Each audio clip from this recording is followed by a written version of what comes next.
Alan is back in London, looking for clues to what happened when his grandfather returned from France. He's come to meet Professor Edgar Jones, a historian and expert on military psychiatry. I'm really interested in where he goes next, but more interested in the sort of psychological damage that people like him, and him specifically, would have had to deal with. War changes people. It's impossible to go through a traumatic experience of the type that your grandfather went through without it having a fundamental effect on your personality. Yeah. But he showed absolute determination. I think he had great strength of character, that he could control his fear during battle, because that's what soldiers learn to do. There was a sort of myth that professional soldiers don't feel fear. The key, if you're a frontline soldier, is to be able to keep your fear under control and to use that energy to keep doing your job. And he was obviously able to do that in extremely dangerous situations, held it all together, got back, and then had to come to terms with it. And he wouldn't have got any help with that, I don't think. Few soldiers suffering psychiatric problems were treated with psychotherapy during the Second World War. Most were given rest, exercise, and occupational therapy. But many cases went untreated. If Tom was suffering from combat stress after his experiences in France, he had little time to recover. In 1942, less than 2 years after being evacuated from Dunkirk, he was sent to India with the Cameron Highlanders, where he would soon find himself involved in a new kind of warfare. In India, he will start to do specialized training to fight in the jungle. And there's a picture here of his battalion. I wonder where he is. Now, that could be him. Got a little cleft chin. Yeah, the chin's right, isn't it? Yeah. I think that is him. When they were engaged in jungle training in March 1944, they were suddenly told, prepare for action. Tom Darling was about to face one of the most formidable armies of the Second World War, the Japanese. Japan entered the war in December 1941 when they bombed Pearl Harbor. They soon gained a reputation for extreme bravery and fearlessness.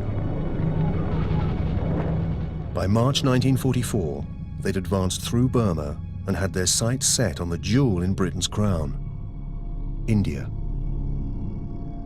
Crossing over the northeastern border from Burma, their troops massed around the mountain town of Kohima with the aim of pushing west to take Delhi. Your grandfather's battalion was engaged in a major battle. They were told to assault tough Japanese positions, dug in on a hillside, so they were attacking up a slope against mortar fire, grenades, artillery, snipers. It's as tough as it gets. And of course the Japanese won't take prisoners. You know that if you're captured, you'll be killed. It's absolutely the most brutal, determined fighting of the war. Well, Tommy Darling, I don't think did too well out of it, because I've got this book that my mum gave me. It says Officer's Record of Service, and I saw here that it's got his medical history, and he was admitted on the 18th of May. What does this mean, GSW?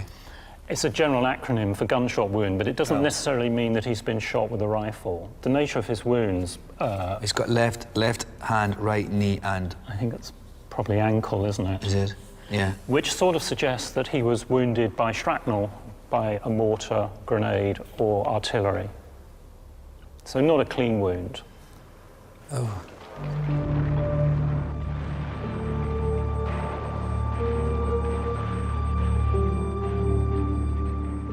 Tom's personal officer's book shows that 2 weeks after being wounded, he was admitted to a hospital in Dehradun.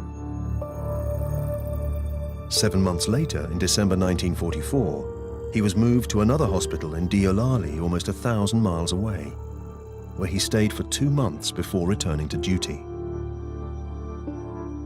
But Tom's official service record is less clear. There's a certain amount of mystery as to what happens in this time, because there's a gap in his official service record, which we've got here. It runs continuously to May 1941, But then the next page doesn't start until 1946. So it looks as though there's a page missing which covers the period of the battle, his subsequent treatment and convalescence. What does that mean? It's possible they may have been deliberately destroyed. We can't be sure. Why do you think that? Well, I think the clue may come in the record that you were looking at earlier. This one? That's right. Because you can see that when he leaves Dehradun, he goes to De Wurlali, and you may have heard of the word Dulali, which derives from Deolali.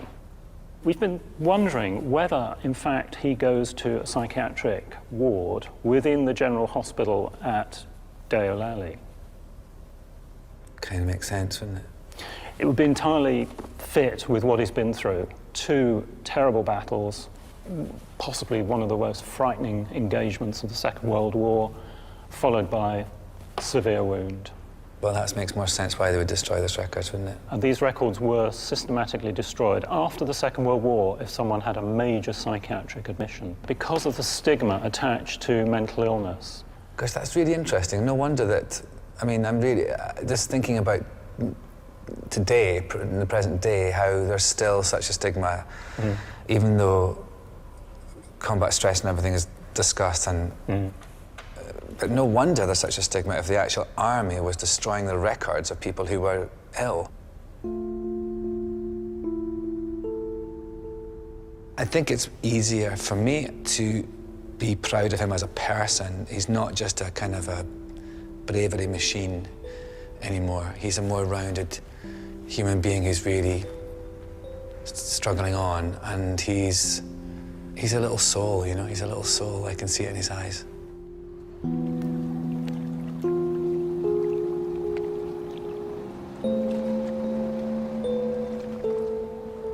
To get an insight into what his grandfather went through during the Battle of Kohima, Alan is hoping to find someone who fought there.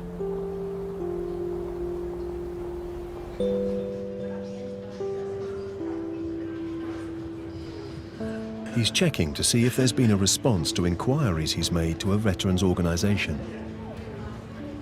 There's an email from the Burma Star Organisation.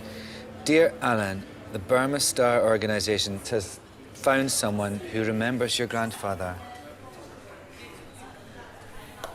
David Murray is a veteran of the Battle of Kohima, where he fought with Thomas Darling. He's happy to meet with you and tell you what he remembers about him. Whoa. I didn't think that would be possible. I didn't think there'd be anyone alive who would know him, remember him.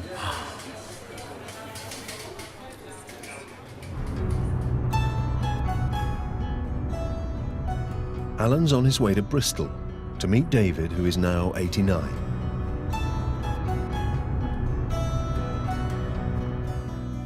Tom Darling was a 25-year-old decorated sergeant, just returned from France, when 19-year-old David Murray joined the Cameron Highlanders in August 1941.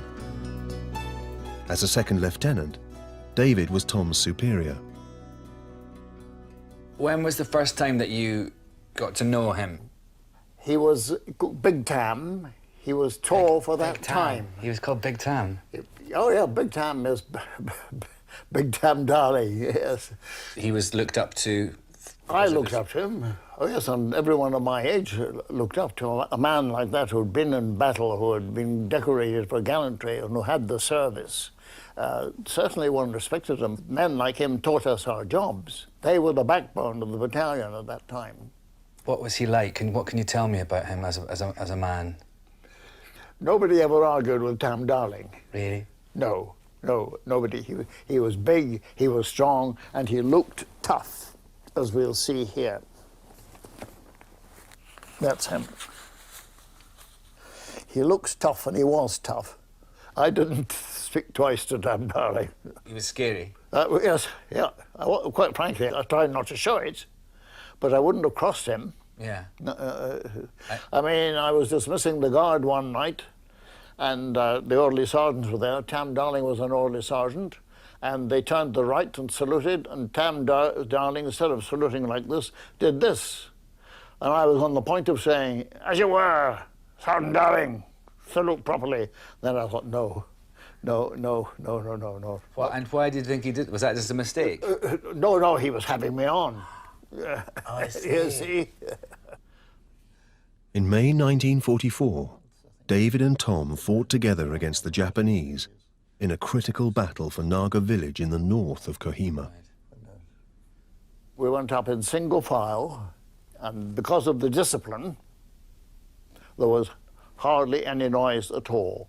And we got the whole 400 men up the hill between the Japanese positions. So where's Big Tam Darling and all this? Well, Tam was with the carrier platoon, and they were with the forward troops. As the darkness fell, the Japanese guns opened up on us, and it was a real war scene. The Naga huts were blazing, the guns were firing, the small arms were popping away. My mortar was thudding in the background. That night, a thunderstorm broke out.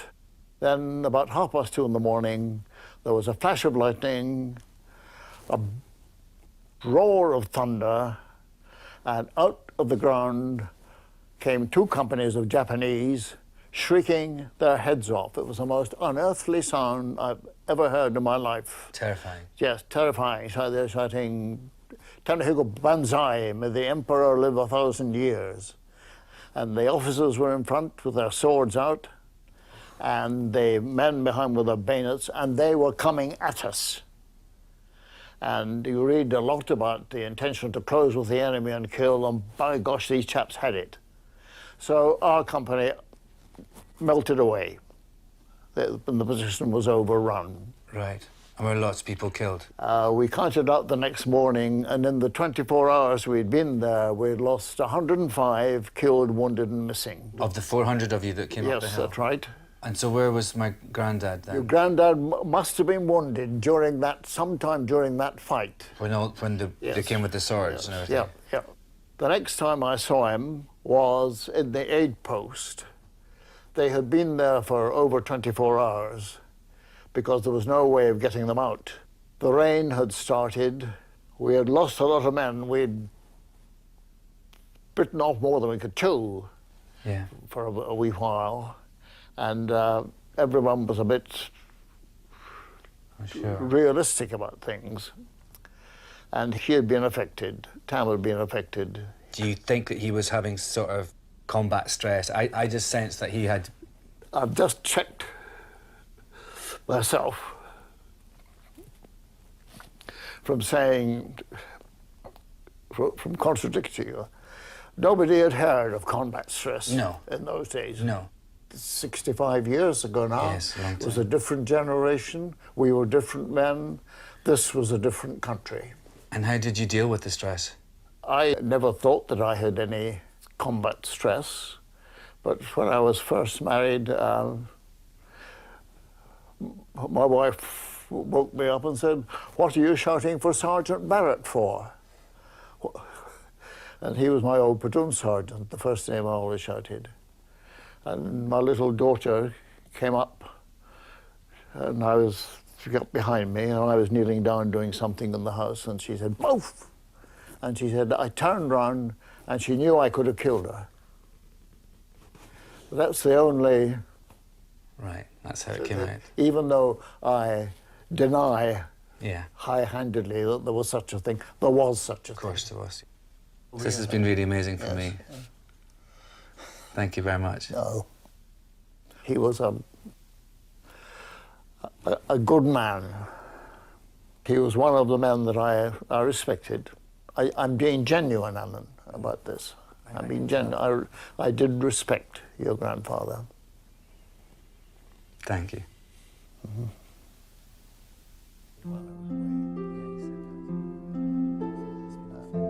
David is such a lovely man, and the fact that someone like him, who's such a, soldier through and through and all about respect and honour and character, that he would speak about Tam Darling, no longer Tommy Darling, in such glowing terms and with such respect and awe is really lovely and really reinforces the feelings I have about him being such a great man, a great soldier.